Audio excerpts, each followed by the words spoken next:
राजस्थान में इधर कांग्रेस आगे तो भारतीय जनता पार्टी में वसुंधरा राजे। इस साल के अंत में राजस्थान में विधानसभा के चुनाव होने वाले हैं। राजस्थान की राजनीति की जब भी बात आती है तो सचिन पायलट और अशोक गहलोत की कहानी सामने आ जाती है कि राजस्थान में कांग्रेस के अंदर गुटबाजी है, मनमुटाव है, मतभेद है। राजस्थान में मुख्यमंत्री अशोक गहलोत और पूर्व डिप्टी सीएम सचिन पायलट के बीच 36 के आंकड़े हैं।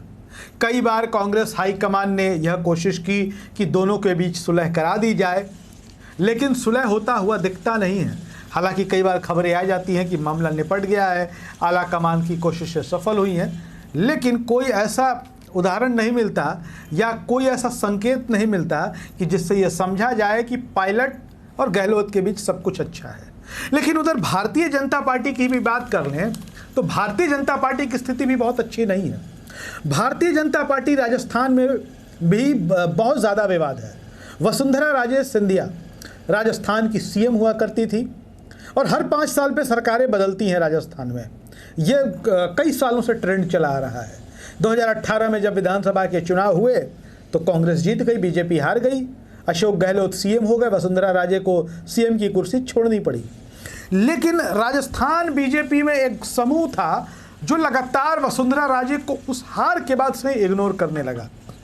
राजस्थान में बीजेपी के होर्डिंग, बैनर, पोस्टर्स लगते थे, वसुंधरा राजे नहीं रहती थी उसमें। 2018 के बाद से ऐसा लगने लगा कि वसुंधरा राजे को इग्नोर किया जा रहा है और बार बार ये कहा जाने लगा कि भाई केंद्रीय नेतृत्व के चेहरे पर चुनाव लड़ा जाएगा, राजस्थान में नरेंद्र मोदी के चेहरे पर चुनाव लड़ा जाएगा, संगठन के नाम पर चुनाव लड़ा जाएगा। लेकिन कर्नाटक में भी तो मोदी के नाम पर बीजेपी ने चुनाव लड़ा। बीएस येदियुरप्पा कर्नाटक के बड़े नेता थे बीजेपी के, जनता में पकड़ थी उनकी, जनता में अपील थी येदियुरप्पा की, लेकिन येदियुरप्पा को बीजेपी ने हटा दिया, किसी और को आगे कर दिया। और जब किसी और को आगे किया बीजेपी ने, उनके नाम पर पब्लिक ने वोट नहीं दिया।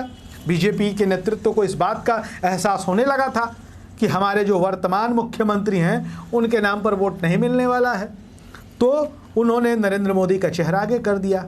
नरेंद्र मोदी ने खूब मेहनत की, खूब कसरत की, इसमें कोई दो राय नहीं कि कर्नाटक में नरेंद्र मोदी ने खूब पसीना बहाया। कोई प्रधानमंत्री इस तरीके से चुनाव प्रचार नहीं करता जैसा नरेंद्र मोदी ने किया। नरेंद्र मोदी देश के प्रधानमंत्री नहीं बल्कि बीजेपी के नेता की हैसियत में आ गए थे, या किसी भी चुनाव में नरेंद्र मोदी खूब मेहनत करते हैं, उन्होंने खूब मेहनत की। इसके बावजूद बीजेपी की करारी हार हो गई और कांग्रेस की प्रचंड जीत हो गई। भारतीय जनता पार्टी का नेतृत्व कर्नाटक की हार से सदमे में नहीं है, लेकिन कर्नाटक की हार से वो बहुत कुछ सीख रहा है। कहीं कर्नाटक जैसा राजस्थान में ना हो जाए।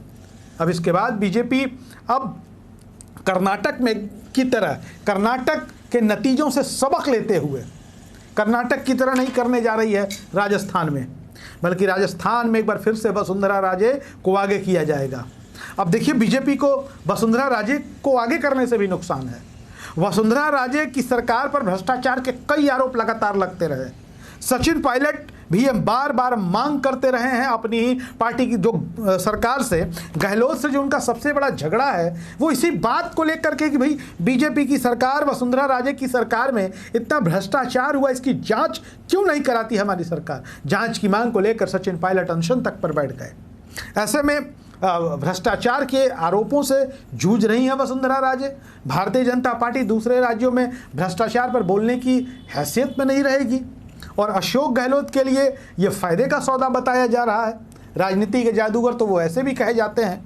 बीजेपी के सामने जो सबसे बड़ी चुनौती थी वो एक कि वसुंधरा राजे को अगर वो इग्नोर करती है तो जो बीजेपी का संगठन है वो बिगड़ जाता है, या बीजेपी का जो वोटर है उसके अंदर अच्छी छवि और अच्छा मैसेज नहीं जाता है। और अगर वो वसुंधरा राजे को आगे करते हैं तो फिर पार्टी में गुटबाजी का होना। अशोक गहलोत बार बार निशाना साधते रहे हैं, अशोक गहलोत के लिए ये अच्छा संकेत हो जाता है। सचिन पायलट निशाना साधते रहे हैं। वसुंधरा राजे भ्रष्टाचार के आरोपों से घिरी होंगी तो कांग्रेस को वहां प्रचार करने में ज़्यादा मज़ा आएगा। जो हर 5 साल पर सरकार बदलने की रवायत है, कांग्रेस उससे लड़ती हुई नजर आएगी, क्योंकि वसुंधरा राजे सिंधिया का चेहरा बीजेपी सामने रखेगी तो वसुंधरा राजे के शासन की बात, शासन की पोल कांग्रेस ज़रूर खोलेगी। आपको क्या लगता है कि राजस्थान में इस बार क्या होगा? वसुंधरा राजे और अशोक गहलोत के बीच में जंग होगी या सचिन पायलट को कांग्रेस मौका देगी? कमेंट बॉक्स में ज़रूर लिखिएगा। धन्यवाद।